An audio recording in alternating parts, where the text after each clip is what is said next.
दोस्तों बदल गए हैं दिन, बदल गई है रात और मार्केट ने आज ऐसा क्या करा कि बदल गए जज्बात। दोस्तों इस समय पर आपको उन सारी वीडियोस को जाकर जरूर देखना चाहिए जो लोग कल मार्केट के लिए बहुत ज़्यादा नेगेटिव थे और आज मार्केट के लिए उनके सुर बदल चुके होंगे।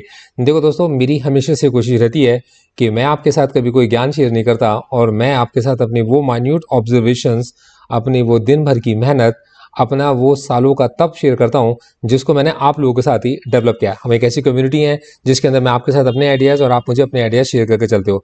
दोस्तों एक बड़ी इंपॉर्टेंट ऑब्जर्वेशन मेरे को भाई पद्मनाभन ने शेयर की, जो हमारे को हमारी ज़िंदगी के अंदर once in a while he शायद ही कभी देखने को मिल सकती है।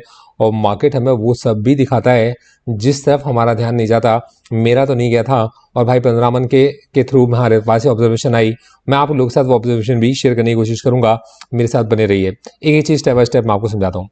देखो दोस्तों, आज मैं आपको सबसे पहले बताता हूँ कि कल का मेरा व्यू क्या था। तो दोस्तों मैं आप लोगों को ये बताकर चला था कि मुझे ऐसा लगता है मार्केट के अंदर एक डिप आनी चाहिए और मैंने पीछे के एनालिसिस भी आप लोगों ने देखे थे और मार्केट को 20,993 के पास में मार्केट के अंदर अगर एक बाइंग आएगी और 21,000 की पुट के ऊपर अगर राइटिंग इंक्रीज होगी, अगर उस जगह पर ओपन इंटरेस्ट बढ़ेगा, तब मैं मान के चलूंगा कि मार्केट के अंदर मार्केट पार्टिसिपेंट ने इसे एक अपॉर्चुनिटी की तरह माना और इस कॉन्फिडेंस के साथ मार्केट से वापस गए हैं कि मार्केट को अब यहाँ से थोड़ा ऊपर के रन की तरफ उनको लेकर जाना है। क्या ये मार्केट के अंदर सच में से एक ट्रेंड का रिवर्सल है? ये बात भी मैं आपको समझा के चलूंगा। तो इसके बीच को स्टेप बाय स्टेप समझते हैं। दोस्तों आज मार्केट जिस जगह खुलता है, मार्केट का लो आता है 21,137 और 21,137 के बाद से मार्केट ने जो पलटना शुरू करा, मार्केट में पहली आधा घंटे की कैंडल 285 का जो मार्केट के अंदर पहली आधा घंटे की कैंडल का ही था, उसने ये समझा दिया था कि आज मार्केट के अंदर कुछ बड़ा होने वाला है, जो कि मेरी एक्सपेक्टेशन से भी बिल्कुल बाहर का था। और मुझे ऐसा लगता था कि यार मार्केट हर रोज तो मौके नहीं देता। अब उस जगह पर अगर आप थोड़ा ध्यान से देखोगे तो आप ये समझ पाओगे कि मार्केट के अंदर ये जो रिवर्सल आया था, ये मार्केट को 21,500 की तरफ लेकर जाने का था, जिसकी तरफ किसी का भी ध्यान नहीं था। मार्केट में आज मैं आपको डीआईस की पावर का वो अंदाजा लगाऊंगा और कल मैंने आप लोगों को बताया भी था कि डीआईस का मकसद मार्केट को सपोर्ट करना नहीं है। डीआईस का मकसद सही जगह पर बाय कर कर एक अच्छी जगह पर प्रॉफिट बुक कर कर अपने क्लाइंट्स का पोर्टफोलियो बढ़वाना है। मतलब अगर आप ये समझिए कि जितने भी म्यूचुअल फंड से डोमेस्टिक इंस्टीट्यूशन इन्वेस्टर्स हैं, इनके जो बेनिफिशियरीज हैं, उनके जो क्लाइंट्स हैं, उन्हीं के लिए वो लोग काम कर रहे होते हैं।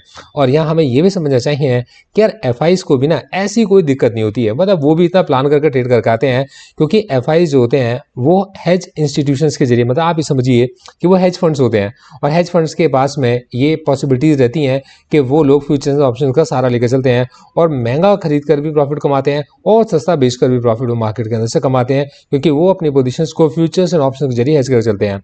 वहीं अगर आप डोमेस्टिक इंस्टीट्यूशन इन्वेस्टर्स को देख कर चलोगे तो हमें ये समझना चाहिए कि मार्केट में हम पुट कॉल रेशियो की बात करते हैं तो पुट इतनी ज़्यादा क्यों होती है? उसका रीज़न ये होता है कि अपनी पोजीशंस को हेज करने के लिए डोमेस्टिक इंस्टीट्यूशन इन्वेस्टर बहुत छोटे अमाउंट के अंदर केवल पुट ऑप्शंस को ही बाय कर सकते हैं, जिससे कि वो एक तरीके के हेज में उनके काम आए। इसके अलावा वो राइटिंग्स की तरफ नहीं जाते हैं। अब क्योंकि राइटिंग के अंदर रिस्क बड़ा होता है ना। अब देखिएगा, तो मार्केट के अंदर हमने ऑब्जर्व किया मार्केट 21,460 तक चला गया। एक इंपॉर्टेंट ऑब्जर्वेशन जिस तरफ हमारा ध्यान भाई पद्मनाभन ही लेकर आ पाए, अगर आप इसे डे की कैंडल लगा दोगे तो आपको पता चलेगा 125 करोड़ देशवासियों का एक साथ एकजुट होकर एक तरफ कॉन्सेंट्रेट करना और मार्केट का उसको सल्यूट करना। दोस्तों ये जो हाई निकल के आता है 22,124 का, निफ्टी का लाइफ टाइम हाई निकल कर आया। अभी तक का लाइफ टाइम हाई 22,124, मतलब 22 जनवरी 2024, जिस दिन प्राण प्रतिष्ठा होती है प्रभु श्री राम की। और वहाँ से देखो, मैंने तो ऑब्जर्व किया कि मार्केट के अंदर बड़े चेंजेस आए, लोगों के अंदर बड़ा कॉन्फिडेंस आया और लोगों के अंदर एक यूनिटी आई। और मैं आपको हमेशा बताना चाहता हूँ, भगवान राम वो शख्स थे जिनको मैं मानता हूँ कि मतलब वो एक ऐसे शख्स थे कि उनका कोई शत्रु उनके जीवन में नहीं था। किसी शत्रु भाव से उन्होंने कभी रावण के साथ भी लड़ाई लड़ी और जो मतलब उनके जो दुश्मन भी होते थे उनके मित्र बन जाते थे। वो एक सिद्धांतों की लड़ाई लड़ने वाले व्यक्ति थे। और यहाँ पर मेरे को ये समझ में आता है कि उनके मंदिर को लगभग सब लोगों ने एक साथ मिलकर एंजॉय किया और इससे हम लोगों के बीच में यूनिटी भी बढ़ी है और देश के अंदर प्रोग्रेस भी आएगी।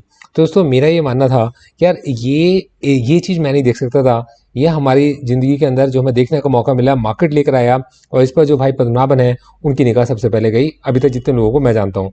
तो 22/1/24 तो दोस्तों अपडेट था। अब अगली चीज़ निकल कर आती है, क्या मार्केट यहाँ से एक रिवर्सल ले चुका है और क्या मार्केट में तेजी वापस लौटेगी? तो देखो मेरा जवाब है इस चीज़ को लेकर, मैं उसी जगह पर हूँ जिस जगह पर मेरा स्टैंड पहले था। दोस्तों मुझे भी ऐसा लगता है कि मार्केट के अंदर एक कंसोलिडेशन होना चाहिए। अब देखो इसको मैं आपको एफआईडीएस के डेटा समझाऊंगा, आपको क्लियर हो जाएगा। दोस्तों 6012 करोड़ की इतनी बड़ी बाइंग जो 6934 करोड़ की इतनी बड़ी सेलिंग को एब्जॉर्ब कर गई, ना केवल एब्जॉर्ब कर गई बल्कि मार्केट को पुश भी कर गई और टुवर्ड्स आपके पास में 21,500। इसके पीछे के लॉजिक को समझिए। मार्केट के अंदर मार्केट पार्टिसिपेंट्स का व्यू बियरिश नहीं है। मार्केट के अंदर मार्केट पार्टिसिपेंट्स ऊपर प्रॉफिट बुक करके आए हैं। मार्केट पार्टिसिपेंट्स के पास प्रॉफिट है और वो उस प्रॉफिट का इस्तेमाल एक बहुत छोटी क्वांटिटी के अंदर एक सही लेवल पर जाकर स्टॉक्स को एवरेज करने के लिए कर रहे हैं। अब यहाँ पर एक गलती मत कीजिएगा कि आप बैंकिंग स्टॉक्स को कभी भी गलती से, मेरी रिकमेंडेशन मत मानिएगा, लेकिन बैंकिंग स्टॉक्स को आप कमजोर समझने की या बैंक निफ्टी को वीक समझने की गलती मत कीजिएगा। बैंक निफ्टी के अंदर बहुत तेजी बाकी है। मतलब बैंक निफ्टी हमारे को वो चीज़ें दिखाएगा जो चीज़ें हम लोगों ने, मतलब मेरे को ऐसा लगता है जो चीज़ें हम लोगों ने बैंक निफ्टी के बारे में सोची भी नहीं होंगी। इतनी बड़ी वोलेटिलिटी मार्केट के अंदर, इतनी बड़ी प्रॉफिट बुकिंग, ऑप्शंस के अंदर इतने बड़े चेंजेस।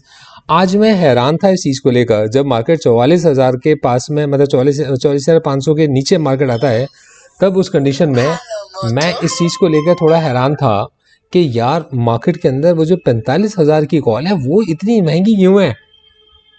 या कौन ऐसा है जो ये सोच रहा है कि वो 45,000 की कॉल खरीद रहा होगा और उससे भी पैसे कमाएगा?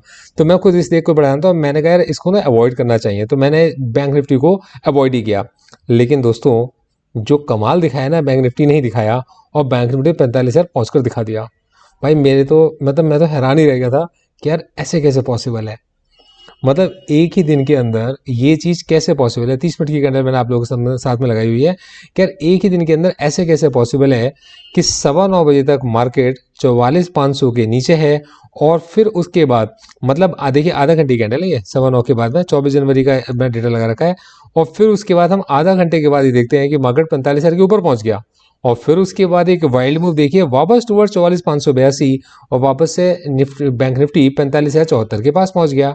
अब ये सब डेटा देखकर आपकी समझ में बात बिल्कुल आ जानी चाहिए कि मार्केट अभी एक जगह पर कंसोलिडेट हो रहा है और हैंड चेंज हो रहा है। ये रेंज बड़ी है, छोटी रेंज नहीं है।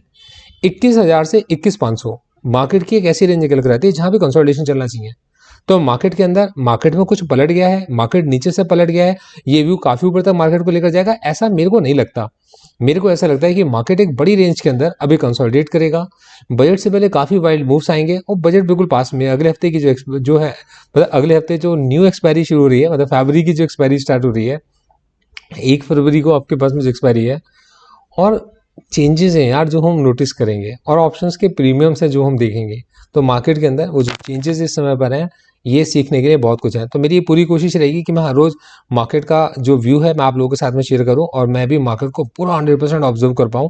जो भी आपके ऑब्जर्वेशन हो आप मुझे जरूर बता के जाइएगा, नीचे कमेंट बॉक्स के अंदर आप बताइए जो आपकी चीज़ों से मेरे को सीखने को मिला है, मैं आप लोगों के साथ में हमेशा शेयर करके चलता हूँ।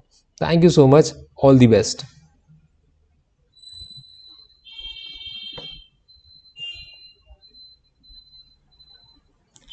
Investment in securities market are subject to market risk. Read all the related documents carefully before investing. The securities quoted are for illustration only and are not recommendatory. Registration granted by SEBI, membership of BASL in case of investment advisors, and certification from NISM in no way guarantee performance of the intermediary or provide any assurance of returns to investors. All disclaimers can be read on gauravsir.in। आप सभी disclaimers को gauravsir.in website पर read कर सकते हैं। Thank you so much, आगे बढ़ते हैं। All the best.